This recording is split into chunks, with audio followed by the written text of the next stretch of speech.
This is the kind of book that comes into your life and shakes things up. I'm going to give you a review of Lost Connections by Johann Hari and also tell you a couple of stories and give you a summary of the outline as well.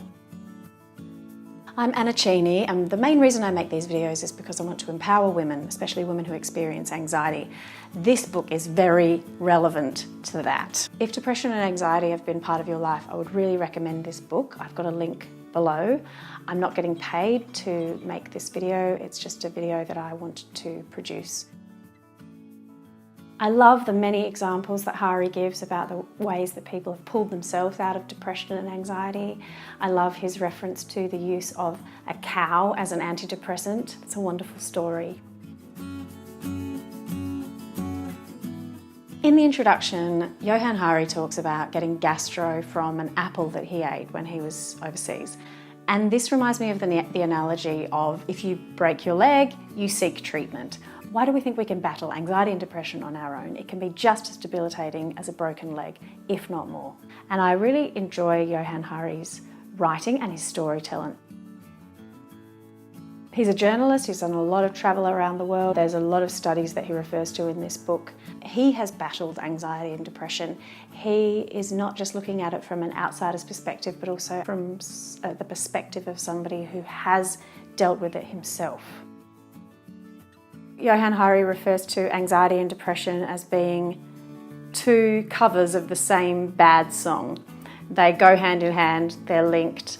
I have definitely dealt with both anxiety and depression at the same time. Oh, it's a nasty combination. One of the stories that really stood out to me in this book was a story about a woman who was extremely overweight, and she went to get help from this man who had this new plan of dieting, and she lost an enormous amount of weight. It worked really well, and then something happened. A man who she had been working with said that he was attracted to her and sort of made a pass at her. Nothing inappropriate, I think, from what I can understand. But to her, that was a downward spiral, and she fell off her diet program and started putting weight back on again at a rapid rate. And it was this doctor who asked her, rather than saying, "Why did you start putting weight back on?" he was saying, "What happened at that moment? And what about earlier on in your life? When did you start putting on weight?" And she was 11 at the time. "What else happened at the time when you were 11? "Oh, that's when her grandfather started sexually abusing her." So Hari makes the point that we need to look beyond what we see in front of us, like this person's suffering from anxiety or depression or both, and actually see why, see when it started, see what are the triggers, what are the things that you go to when you're feeling awful. There's so many different ways that we numb ourselves or comfort ourselves to try and get through the difficulties of life. These are not to be ashamed of.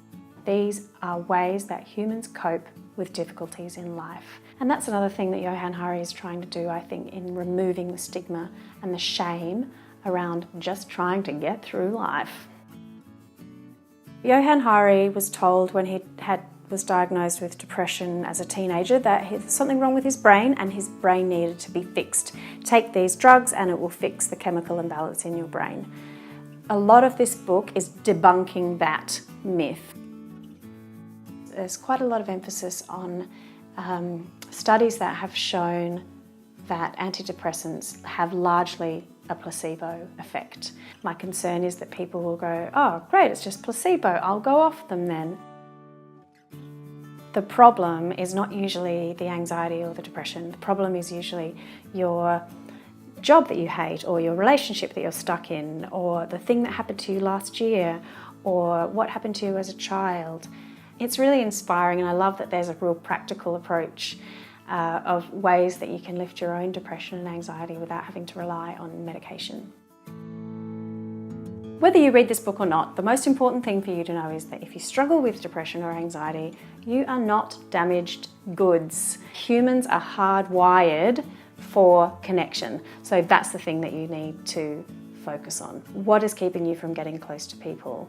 Please check out this book. I think it's so important in this day and age because, after all, You wouldn't try and fix your own broken leg now, would you? Thanks for watching. See you next time.